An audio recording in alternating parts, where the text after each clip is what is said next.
Hey guys, this is Neil here. This is my first time doing a YouTube video, so hopefully I don't do too bad. There's a lot of talk about people using the Dreamcast, trying to get HD video, how to get VGA to go to HDMI. I'm going to run through a few things here with my setup, some devices that I use that I find pretty good, and hopefully they can help some of you guys out with some of your purchasing decisions and determine if this is the route that you guys want to go. Right now what you're seeing is my Dreamcast setup using VGA box called a Hanzo, um, and it's connected to a up converting box that takes VGA to HDMI and does 720p or 1080p. Currently running in 720p. Apparently 1080p is not compatible with all sources. I don't know if it's just my displays or if it's just a Dreamcast in general, but many reviews that I see online indicate that this is not going to work with the Dreamcast in 1080. As you can see, it looks pretty good. This is on a 100-inch projection screen. It is running in a 4:3 mode. A little later on in the video, I'll be going through some of the settings that you have with some of these devices and what I seem to find works best for me. So anyway, I hope you guys enjoy it, and here's some more content. First, we'll take a look at one of these standard VGA boxes. These are pretty common. You'll see a lot of different manufacturers making these. They're going to have an audio jack. It's going to be a VGA port. Many of them will have a switch to switch between VGA and standard video. And you'll often see S-video, composite, and the stereo sound. On the other end, you're going to see a little cable here that's going to plug into the AV port on your Dreamcast. Just going to turn your Dreamcast around. You're going to plug it right in the back there where you'd plug any standard AV connection for the Dreamcast. One thing to note, some of these connections pretty loose on VGA boxes. Make sure you have a solid connection. You might have to fiddle with it in order to get the display out. The other thing you're going to need is a VGA cable. I like using ones that have small VGA connectors on them. They're lighter weight, they're easier to manage. This one's pretty short, which is good for my setup. And a stereo audio cable. In this case, I need a 3.5 millimeter headphone jack type that's going to go into an audio connection, left and right, the red and white connections. It's going to plug into your stereo. Then this is the Hanzo. So Hanzo again has VGA, has some stereo connections, has a bunch of switches on the side to do different things like scan line generator, things like that, and again your AV connection. You just plug it in the back. I find that the Hanzo is a little bit more solid. It's not perfect, but it does work a lot better, and I've had a lot better success getting a solid connection. I also ordered the VGA option for it, just in case you want to connect like an Xbox 360 that also has VGA, or your computer. You just take the box apart, remove the Dreamcast cable, and just plug in this VGA cable, and it'll allow you to use scan line generators. You could, in a main cabinet or anything like that. So here you can see just connecting the red and white audio cables, and the other end is going to be a 3.5 millimeter jack. And these go in pretty easily. You want to make sure you have a solid connection. And as well, the VGA connection just plugs in right there. The screw holes are there. You can just tighten it up so the cable's not going to fall out. You don't need to do it too tight. Just a couple turns is good. Once that's all connected, you plug it into the back of your Dreamcast. You plug the other end into your display and your audio source, and you're good to go. There are a lot of these different types of options you can get out there. Hanzo's pretty new to me, but so far, after using it for about a week or so, I'm very happy with it. Okay, so now let's talk about getting VGA to HDMI. First thing you're going to need is some kind of conversion box. There's a lot of options out there. The one I'm about to show you is a basic one you get from Monoprice. It runs about $20 to $30, and it's pretty standard. As you can see here, it's just got the Monoprice information on it.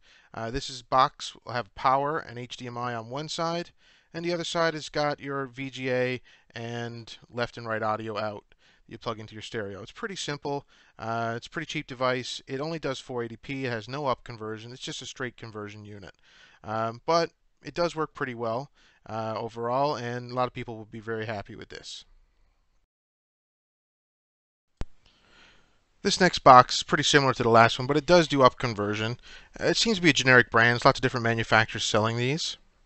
There's some options on the front, menu options, input options.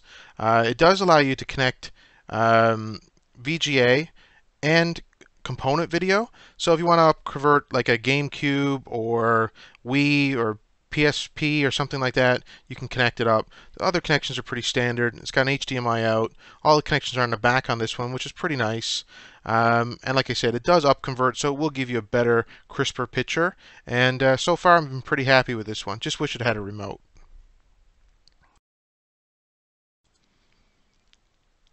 Thought I'd take a quick look at the box that this thing came in. It's an HD video processor. It's got a picture on the front. It's got the word Pro here. I don't know if that means anything. Got a nice description on the back. It's all in English, so that's pretty cool. A lot of these products aren't in English, and it's nice to see that it's an English box. Can't guarantee all the manufacturers will be, but it's got all the information back here that you need. When you open it up, this is where the processor would be. It comes with a nice manual, again, all in English. You got a lot of information in here about all the settings. It's pretty helpful. And it came in a bag, and there's also came with a couple cables. Besides the AC adapter, it includes an audio 3.5 to 3.5 jack and a VGA cable, which is a pretty nice addition. The monoprice one basically just comes with the AC, and you got to pick up the extra cables that you might need. With this device, you might not need to pick up any additional cables other than your VGA box.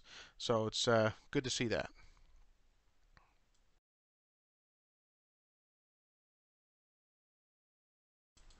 Thought I'd just show you guys what this kind of looks like up close when everything's connected. You got a lot of wires, you get a couple boxes. The Hanzo short cable means all of this stuff is going to sit right behind your Dreamcast. It gets a bit messy, but it's what you need to do if you want to use HDMI.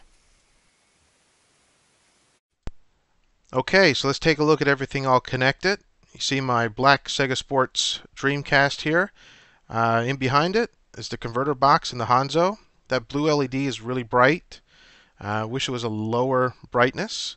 See all the cables back here? You got your VGA, audio, HDMI, power for the Dreamcast, power for the converter. It can be a bit of a mess. So guys, just going to show you guys here now. This is connected to my projector.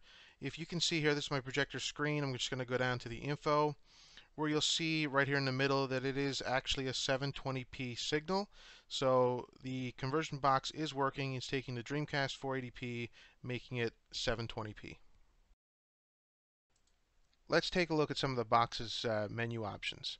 We've got some video options. There's 3 presets.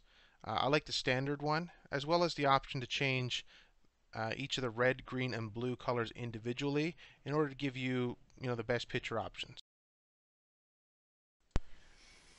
Audio options also have 3 presets. I like movie the best. There's also a concert and a standard. They change how it sounds a little bit. There's also an option here for volume, which is great because the monoprice box is a lot louder than the rest of my components. This one I find works really great at 50%, but if you want to make it quieter or louder, you have that option with this box. So some video options here. I'm running in 720p. As I said, 1080p wouldn't work for me. You can also change the aspect ratios. This is 16:9 stretched out. You can change it back to 4:3, which is the way it's supposed to look. I prefer this mode. You guys can choose whichever one you like. You also have the option to change some language and how the menu looks a little bit. The next thing we have here is you're going to see some settings that are related to screen position. Overscan can be an issue. I found the monoprice one had some overscan issues.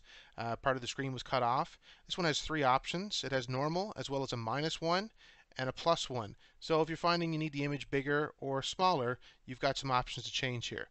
You can also change the actual screen position, the vertical or horizontal position. This is really useful. I find you can lower it down so the screen fits perfectly within your display. As you can see here, I'm lifting the image up all the way to 100, and I've got a couple inch bar now of black right underneath the image. I'm going to set it back to 45, which I find works really well for my setup. But having these options you can play around with is really nice. It lets you get everything perfect. 45, the image is centered, looks great to me. When the box is on and there's no source running, you're going to see this no signal bounce around. Let's turn the Dreamcast on now and watch it boot up. One of the things you're going to notice is my time is set. I recently replaced the batteries in my Dreamcast systems, and it's great. I don't have to worry about setting the clock every time I turn this thing on now. And there we go. That's the menu. It all looks great. There's only one thing left to do right now, and that's play some games. Hope you guys enjoy this video. I hope you learned something. Feel free to leave us some comments, ask some questions, offer me suggestions. If you guys like these videos, maybe I'll do some more. This is not really my thing, but this has been pretty fun. So again, thanks a lot, guys, and hope you enjoy this, and have a great day.